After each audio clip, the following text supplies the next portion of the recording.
This lecture has been developed for students who are enrolled in an Introduction to Economics or a lower level Macro or Microeconomics course in college. Now, this is the same lecture that I present my own students in their economic classes, and I share for anyone who has a desire to learn and/or needs help passing their economics courses. Now, I've designed this lecture for basically non-economic majors, the everyday student who has to take economics but may not be looking to major in the field. However, you still need to pass that course.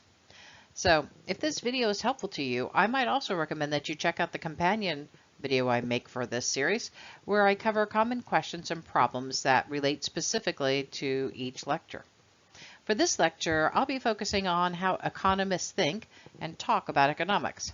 I'll discuss about how economists approach the questions that they need to ask, their methodologies, and the differences between positive and narrative statements. I'll also be introducing two very basic models of economics that are the foundation for most of the coursework that you will have as you move forward. So let's get going. This famous quote from Albert Einstein back in 1936 applies as much to economics as it does to biology. Now, while economists may not have the fancy chemicals and test tubes and DNA splicing machines to work with, they do approach the study of economics using the scientific method of testing hypotheses to determine possible outcomes. Like the other sciences, economists must approach each step in the scientific process without personal opinion and let the data drive the answers. Data must drive the conclusions. Let's say you've decided you need a snack and you go to the store to buy your favorite candy bar and find that, well, the prices went up. You just made an observation and maybe you grumble on your way home how everything you're buying is getting more expensive. Now, if the same example, the person was an economist buying the candy bar, on the way home they may wonder what has occurred to make all the prices in the economy start to rise as they eat that candy bar. This would be the same type of question that an oceanographer might ask. Why is an ocean temperature getting warmer? Or the biologist, what's causing the increase in the number of frogs in the area? The economist will develop an idea of why this is happening, but at this point it is only their opinion. They have to start to collect data and analyze that data outcome. They then compare their conclusions to data results. If they match, then the economist has developed a theory. Just like that biologist who may believe that the increase in ponds in the area has led to an increase in frogs. That biologist had to gather data to see if there was a link between the two events. The economist has done the same thing, but their lab is most often a computer filled with economic data from the world and apparently perfectly flowing hair. Now, when answering a scientific question, like how long will it take for a BB ball to fall from the top of a building, a scientist will start with certain assumptions. They will assume that gravity will not truly affect the rate of fall because the BB is so small, and they calculate the falling of this BB as if it was in a vacuum. This simplifies the question as to the rate of fall because we already know how fast something will fall in a vacuum. It's measured and known. Then if the ball is a change, so let's say a yoga ball, they will add in factors such as the new size of the ball and the new weight of the ball and the new gravity forces upon that ball. The economists will do the same thing. They start with an assumption to make a complex issue a little simpler, such as looking at a trade deal between two countries. Their assumption would be that each country is going to participate fairly and that there'd be no outside factors such as war that could affect the deal. Now, once they've come to a conclusion on that simple model, they may add in other factors, such as the size of productivity of the two different countries. This just shows how economists start to think like scientists. Models are used all the time to understand the basics of complex systems. Now, probably your biology teacher used some sort of a plastic model of a human skeleton while teaching you about the human body. This model takes one part of that complex system, the human body, and breaks it down so you can begin to understand the whole. After all, if you don't understand what the skeleton was, how are you going to understand about muscles and the blood circulation and all the other things about this very complex system? Well, economics is going to do the same thing. We start with a simple model, and then we build upon those simple systems. So the first simple model is called the circular flow model and or diagram. Now think of the circular flow of the blood around the body, but this model is talking about the flow of money and inputs into the system. It starts with basically the two types of sellers and buyers, firms and households. Now I can hear you right now saying that households don't sell. Yes, they do. Just stay with me, we'll get there. Then there are two areas of where products and services are used or produced. So markets are where we sell and buy those goods and services. And then we'll talk about the factors of production. Now, the factors of production are items and services needed to produce the goods and services that a firm uses. Basically, most of the time when we're talking about factors of production, we're talking about labor, land, and capital. Now, from these four aspects that you see right here, two circular flow systems are created. We're going to look at the flow of money and dollars first. So let's start basically with the household. Here, people go to markets and spend their money to buy products and services. That money then flows as revenue to the firms that offer the products and services. The firm will then take that money and it flows into maintaining the business and building the firms. It needs to pay for the cost to produce its products, such as wages, raw materials, and marketing. Also, it pays out wages. That becomes income for the households. Profits also go from the firm, such as dividends, and they become income to the owners, which are the households. However, there is a second flow that occurs at the same time. And these are the inputs and outputs that occur, but this flow goes in the opposite direction. Now, since we started with households last time, we're going to start there again. Now, remember I said households do sell. Households sell their labor. When a person works for a firm, they're selling their time, their knowledge, the effort for some specific amount of money we call a wage. But there are other things that a household might put in, and that is capital. If you own a money market, have an IRA or stock, you're putting money into a firm. That money, as we said, is called capital. And some people, let's say a farmer, may sell land to firms. These are also inputs of production. From these inputs, the factors of production, come factories and machines which are used to produce the goods and services to which the firm then sells to the marketplace and then the households purchase. Now, this simple economic model is used to basically have a non-factor oriented economy. You might think of it as sort of like the scientist who assumes that the BB ball is falling in the vacuum. There's nothing outside of it which is really breaking the simplicity of it.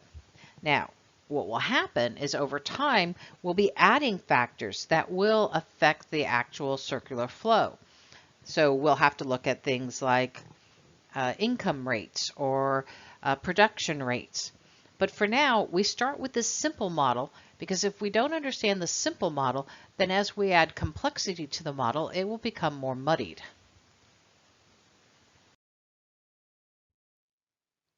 Here is sort of a fictional economy I call Waka Waka to help you understand the production possibility frontier model. It's a pretty popular model. Again, one of the basic models we use in economics. Now, this is a very simple economy because basically in Waka Waka, they can only do two things. They can either make great computers or really big-time movies. It's important to understand that Waka Waka can only do any combination of making computers or making movies that falls within the green area of that diagram. The black arch that you see is where what we call the edge of production ability. They can't produce anything outside that area. Let's take a simple look at a decision perhaps Waka Waka has to make and how we use this diagram to help us understand the decisions. So they get an order for 3,000 computers. The question is how many movies could they make if they take this order? Well, we know they could possibly make 7 movies if they take an order for 3,000 computers. However, right when they get that, Marvel wants to make 15 movies at Waka Waka. So now they've got to decide, can they make 15 movies and take the 3,000 order? And the answer is no, because that dot would make it outside the production curve. They can't do both. So Waka Waka's got to make a decision. If they agree to take the 15 movies, then they could only make 2,000 computers, which would not meet the contract that the other person has. They have to decide which, perhaps, agreement would be best for the economy. But Council took too long. They didn't make a decision, and Marvel Movies has moved on, and the computer order, well, that fell through. So currently, Waka Waka is only making 3 movies in the city and producing 1,000 computers. Economists would say that their economy is now inefficient because they are not producing at their best capacity. Remember, the black edge is where they're most efficient in production. Anything in the green is inefficient. Basically, we could be seeing unemployment, a downturn in the economy. Now, I got to tell you, right now everything makes sense, all the pretty little labels and covers. But I want you to watch the screen because it's about to change ever so slightly. Did you see it? I took out the pretty colors and a few lines and added the letters and an extra dot.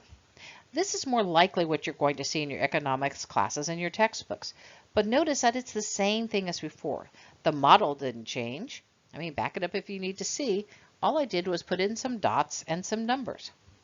So if we look at A, B, and E, these are all production levels at the most effective rate because they're on the arch. C is still not a possible outcome, and D is still inefficient. Now don't let the letters mess you up. Just look at where the dots are on the model. Now, economists could say that if we are, let's say, a shift in production from point A to point E, somehow there's been an increase in production of the computers, and there'd be a decrease in the production of movies. A shift from A to B would show an increase in movies and a decrease in computer production. This basic model of PPF basically links back to 3 of the 4 principles of economics. Now, the very first principle that was discussed is that people make trade-offs to accomplish a goal. The production possibility model shows this principle in action. Once efficiency has been met, getting basically to that black arch, a society will have to trade off having made full increase in production for one item in order to produce something else. So for Waka Waka to produce more movies for Marvel at point B would mean trading off the benefits to society they would receive from making the 3,000 computers instead of 2,000 computers. And we're not even quite certain they'd get the contract for only 2,000 computers. However, I also want to point out again that this model focuses on efficiency, not equality. Moreover, this is also going to look at principle 2. The opportunity is what is lost if Waka Waka decides to make the 2,000 computers instead of the 3,000 is the opportunity cost. In this case, the opportunity cost would be 1,000 computers. And this was all about principle 2. Now, what those costs are would still need to be determined. I mean, we could be seeing a reduction perhaps in employment in the computer field, an increase in city services for movie production, a reduction in future computer contracts, maybe an increase in future movie production. We don't know what the effects would be. We simply know that there's a cost to that decision. But what about moving from point B to point E? This would mean that Waka Waka would be using almost all of its resources in the production of computers. People and resources that were used for movies would have to be moved over to computer production. Now, this is what makes the bow, you might want to say, in the curve. The question is how many current movie workers could move straight over to making computers? Or would Waka Waka have to provide some sort of training, some sort of incentives that need to be offered to hope that movie people would want to move over to making computers, or maybe even attracting new skilled workers to the areas?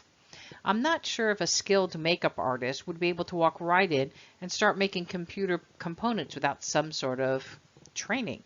So this addresses principle 4. Now, to add to this simple model, what if Waka Waka invested in new machinery? And they could now make 6,000 computers. Well, that would make a whole new curve, but we'll explore that possibility in another lecture. I do want to talk to you a little bit more about opportunity cost. You might be first introduced to opportunity cost in your class by using a straight line such as this chart. This type of chart is much easier to understand and figure out what opportunity costs are because, well, let's face it, it's a straight line. Now, this line has a slope, and we might say that we're going to calculate the rise over run. And that's how we calculate a slope. So what we need to do is to understand that each one of these dots has a point. So point D we see is correlated to 6 on one side and 3 on the other. So it has a rise of 6, it has a run of 3, or the point is 6, 3. And the same with E. Now to find the slope, you're going to calculate the difference between these 2 points of 6, 3 and 4, 4. So we said a change of rise and it is over a change of run. Rise over run. So 6 minus 4 equals 2, and 3 minus 4 equals negative 1. And together, basically, once we calculate this out, we get to a negative 2. Now, the negative number just simply tells us that the line is going down. A positive number would tell us that the line is going up. In economics, right now, you're not too concerned with which way things are going. Pretty much everything is going down in the beginning. A little later, we'll start seeing some things going up. But all the negative tells us is that it's going down, so nothing is wrong in your calculations if you see a negative 2. Now let's say that this PPF is actually the representation for a farmer of his wheat production and his corn production. But he's going to have a question. What is the opportunity cost if the farmer moves from level D to level E in production? Well, we have some information here. We've got the slope of the line, which is negative 2. And we also, let's face it, this is a pretty simple one. We can look right there at the chart. What we know the opportunity cost is that for every ton of corn, he's going to have 2 tons of wheat. So it's a 1-to-2 ratio, basically. What we're saying here is, if you really look at this, is that if we move from point D to point E, what we're going to do is we're going to have basically some sort of change between these 2 points. Now, as far as wheat is concerned, if we're going from D to E, because we're going down, we're going to lose producing 2 tons of wheat. So that's our opportunity cost, because we're going to be gaining 1 ton of corn. Now, we don't know if this is good or bad because we don't have any monetary numbers to go along with this. This may be helpful, it may not be helpful to the person in the long run. All we can do is tell them that there's going to be a change. But if for some reason this question was to go, let's say, the opposite direction, let's say it asked if we wanted to go from point E to point D in this direction this time, well, what we're going to be doing is going this way. We're going to lose basically the opportunity to produce a ton of corn, but we're going to gain 2 tons of wheat. So the opportunity cost is that ton of corn that you wouldn't get. And again, we don't know what the price of corn is compared to other things, so we don't know if this is a good deal or a bad deal. Now, I'm just using D and E, but we could go further. We could go from point E to point C, let's say. We've decided that it looks good to be doing wheat, and we just want to know what the opportunity costs are going to be. So we've moved this way, and in this case, we're going to be losing 2 tons of corn, but we're going to be gaining 4 tons of wheat. But the opportunity cost, the cost, remember, is that 2 tons of corn that we won't be growing, that, assuming that this is our current spot, that we're currently making. So opportunity costs will always be calculated looking at what we've lost, looking at the current position compared to the position that you're going on to. Now, there's a couple other things to look at when we look at these straight line scenarios. So here it is again. What happens if the farmer gets some new equipment? What happens if the farmer gets better technology? He could have a whole shift in the line. Now, a shift in the line is telling us something has happened. Basically, we might see that there's an increase. So we've shifted up, let's say, to the purple line, and we have some sort of growth. Or let's say the purple line was where we were at and we shifted down to the other line, we would see a decrease. Basically, the economy has a growth or it has a downturn depending on which way it goes. Now, you may also be saying, but what about that curve in the PP? Well, the curve is not here in this particular model because it's a simple model. The truth is, in reality, most of the time the PBFs are going to have a curve. Why? Because as we just said, is that there has to be a difference. In Principle 2, we explain the bow shape. Now, why is it not a straight line? Because the opportunity cost to change from one item to another is perhaps great. So changing from corn to wheat in this particular model that we're showing says that it's exactly the same. There's no change in growing one from the other. But in reality, there probably is. Let's say wheat takes more water, corn takes more fertilizer, wheat takes a longer grower time, corn is a shorter growing time. Those type of things will change and bow that curve. But this particular slide was really getting you to sort of look at basically opportunity costs, because you may be asked to calculate those. And they're pretty simple to calculate. If you're given a graph or a chart, remember you're looking for shifts down here in this particular area. I don't think too many instructors are going to be asking you to go ahead and calculate slopes at this point, but if they do, then I've given you the slope formula to help you remember how to do that. This sentiment by President Truman is actually a pretty common one. Economists can be frustrating at times. So let's have a quick discussion about the difference between the economist who is a scientist and the economist who's acting as an advisor. Economists have two basic roles in this world. One is to explain the world, and this is done basically through what we call positive statements. Now, these statements are a statement of fact. So minimum wage laws cause unemployment. The economist is trying to explain the economy. These tend to be data-driven, fact-driven, and that's the role of being basically the scientist in society. But we can also be asked for a second role, and that is how to improve the economy. So in this case, the government should raise minimum wages. Now, these roles as the advisor is trying to help improve basically the world through economic policy. And so what we're going to do is attempt to prescribe how the world should be, not so much how the world is. And these statements will always involve a lot more values. So things such as ethics, religion, political philosophy will be included in these type of things. In the real world, you're going to find that these are the type of statements you hear. So while you're in class, you're going to be basically studying and being asked to give positive statements. You'll need to defend your opinions to test questions and classroom questions with positive statements. But remember that when you watch and read about economics and you hear the debates out in the real world by businesses and political leaders, they're mostly going to be using normative statements, hopefully based on some facts. So this is the end for this particular lecture. Remember to check out the companion video on this lecture where I review the most common types of questions you could face on your homework quizzes and examens. I also will take a look at a few basically questions that are math-based that you could be asked to do. Yeah, check it out. Till next time, keep learning.